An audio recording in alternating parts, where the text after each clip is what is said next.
আমরা কাউকে আমাদের কাছে রাখতে তো চাই, আমরা তার সাথে সময় তো কাটাতে চাই, আমরা আমাদের সম্পূর্ণ ভালোবাসাটা তাকে দিতে চাই, তার জন্য আমরা অনেক কিছু ত্যাগ করতে চাই। কিন্তু সামনের মানুষটি আমাদের ঠিক সেইভাবে মনে করে না যেমনটা আমরা চাই।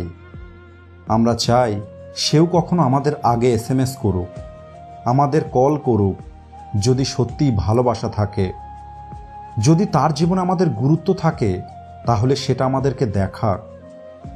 কিন্তু না, অনেকবার যাই কিছু হয় সেটা কেবল আমাদের পক্ষ থেকেই হয়, সামনের জনের পক্ষ থেকে সেই কেয়ার আমরা দেখতে পাই না যেমনটা হওয়া দরকার।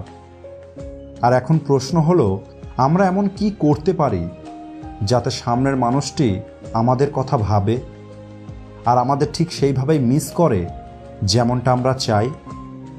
সহজ ভাষায় বললে, আমরা কি করব যাতে সেও আমাদের সম্পর্কে সবসময় চিন্তা করবে? আর আপনার মনেও যদি এমন প্রশ্ন থাকে, তাহলে আজকের ভিডিওটি লাস্ট পর্যন্ত দেখুন এবং প্রতিটি কথাকে খুব ভালোভাবে বোঝার চেষ্টা করুন। কারণ কে জানে, ভিডিওতে বলা কোনো একটি কথা আপনার জীবনটাই বদলে দিতে পারে। তো চলুন শুরু করা যাক। সবার প্রথমে হলো, খুব বেশি তাকে আওয়াজ দেওয়া বন্ধ করুন। আমি এখানে আওয়াজ দেওয়া মানে এটা বলতে চাইছি না যে আপনি তাকে কখনোই ডাকবেন না। আমি তাকে আওয়াজ দেওয়া বন্ধ করতে বললাম, এর অর্থ হলো আপনার কল ও SMS কম করুন। এতে কি হবে?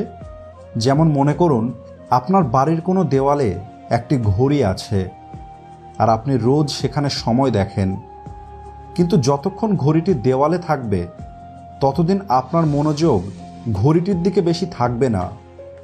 কিন্তু যদি দেওয়াল থেকে ঘড়িটা খুলে নেওয়া হয়, তাহলে সেখানে আপনি কিছু খালি খালি ফিল করবেন আর আপনার মন ও চোখ বারবার ওই দেওয়ালের দিকেই যাবে। ঠিক একইভাবে আপনার পার্টনারও তার জীবনে আপনার অভাব অনুভব করবে যখন আপনি অতিরিক্ত কল ও SMS করা বন্ধ করবেন। আমরা ভাবি, যদি খুব বেশি কথা বলি তবেই সামনের জন আমাদেরকে মনে রাখবে।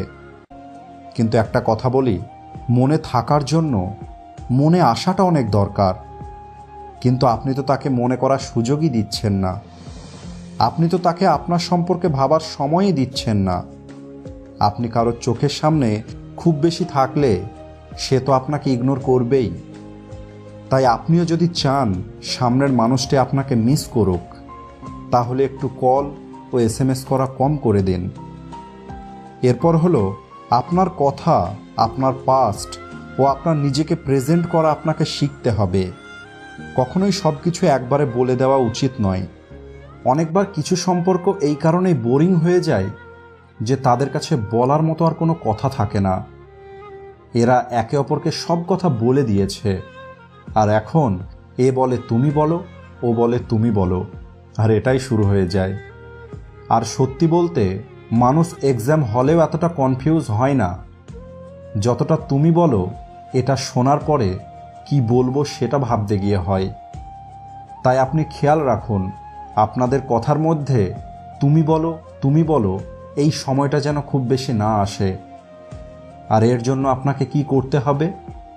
যখনই আপনি আপনার কোনো পাস্টের কথা বলছেন, তখন কিছু কথা বলার পর তাকে বলুন বাকি কথাটা পরে বলবো, এবং কোনো না কোনো এক্সকিউজ দেখিয়ে কথাটা সেখানেই বন্ধ করে দিন।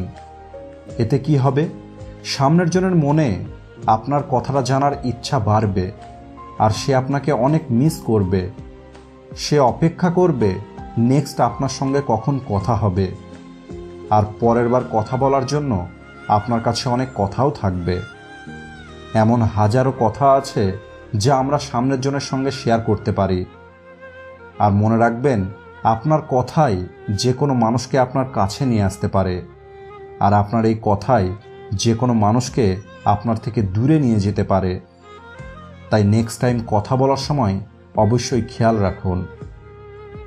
এরপর হলো, যখন আপনি তার সাথে কন্টিনিউ কথা বলছেন, অর্থাৎ আপনি ফোনে কথা বলছেন, হোয়াটসঅ্যাপে চ্যাট করছেন, তার হোয়াটসঅ্যাপ স্ট্যাটাসের রিপ্লাই দিচ্ছেন, তার ফেসবুক ইনস্টাগ্রামের প্রতিটি ফটোতে কমেন্ট করছেন, এই সব কিছু হঠাৎ করেই বন্ধ করে দিন।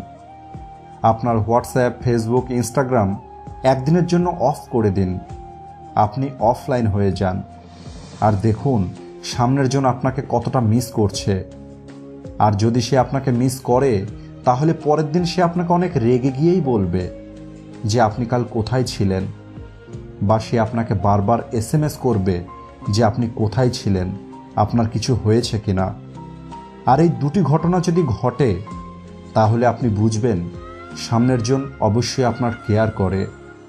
কিন্তু যদি সামনের জনের কোনো ফারাক না পড়ে, এর অর্থ হলো তার জীবনে আরও অনেক কিছু আছে যা আপনার থেকে অনেক গুরুত্বপূর্ণ। এরপর হলো, আপনারা যদি কোথাও ঘুরতে যান তাহলে আপনার কিছু জিনিস তাকে ধরতে দিন আর বলুন যাবার সময় আপনি নিয়ে নেবেন। কিন্তু না, আপনাকে এটা করলে হবে না। আপনাকে কেবল জিনিসটা তার কাছে রাখতে হবে আর ফেরার সময় সেটা আপনি নেবেন না।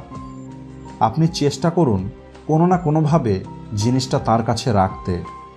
এতে কি হবে, সে বাড়ি ফিরে আপনার কথা অবশ্যই ভাববে, আর এটা যে কাউকে আপনার সম্পর্কে ভাবতে বাধ্য করবে। এরপর কোনো পার্টিতে দুইজনে একসাথে গেলে সবসময় কেবল তার সঙ্গে না থেকে বাকি লোকেদের সাথেও সময় কাটান, যাতে সে কেবল আপনাকেই ফলো করে যে আপনি কার সাথে কিভাবে কথা বলছেন। কারণ আমরা আমাদের প্রিয় মানুষটিকে কখনোই অন্য কারোর সঙ্গে খুব বেশি হাসি খুশি দেখতে চাই না।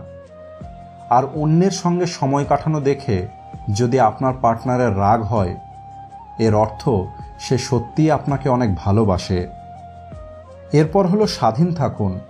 আপনার নিজের নিয়মে বাঁচা, নিজের জন্য ইনকাম করা ও নিজের মতো করে জীবন কাটানো, এই সব কিছু যে কোনো মানুষকে আপনার সম্পর্কে ভাবতে বাধ্য করবে। কারণ এই পৃথিবীতে খুব কম লোক আছে যারা তাদের জীবনে নিজের মতো করে বাঁচে, অর্থাৎ এদের কিছু নিয়ম আছে যার বাইরে এরা যেতে চায় না। এরাই ঠিক করে এরা কার সঙ্গে থাকবে আর কার সঙ্গে থাকবে না। এরাই ঠিক করে এরা জব করবে নাকি বিজনেস। অর্থাৎ কখনোই মনের মধ্যে কোনো কনফিউশন রাখবেন না, সবসময় ক্লিয়ার কথা বলুন। সবশেষে বলবো, সামনের জন আপনার সাথে যেমনই ব্যবহার করুক না কেন, আপনার সেলফ রেসপেক্টকে কখনোই হারাবেন না। তাই নিজেকে গুরুত্ব দিন। আপনার মাইন্ডকে অন্য কারোর জন্য এতটা চিন্তা করাবেন না যে আপনার অস্তিত্বই না থাকে। সবসময় মনে রাখবেন, আমরা পৃথিবীতে ভালোবাসা দেবার জন্য এসেছি, ভালোবাসার জন্য এসেছি। তাই কেউ একজন আপনাকে ভালোবাসা না দিলে তার পিছনে পড়ে না থেকে এগিয়ে চলুন। তো বন্ধুরা, আশা করি আজকের এই ভিডিও থেকে আপনি অনেক কিছু শিখেছেন। ভিডিও ভালো লাগলে লাইক ও শেয়ার করতে ভুলবেন না। থ্যাঙ্কস ফর ওয়াচিং সহজ জীবন।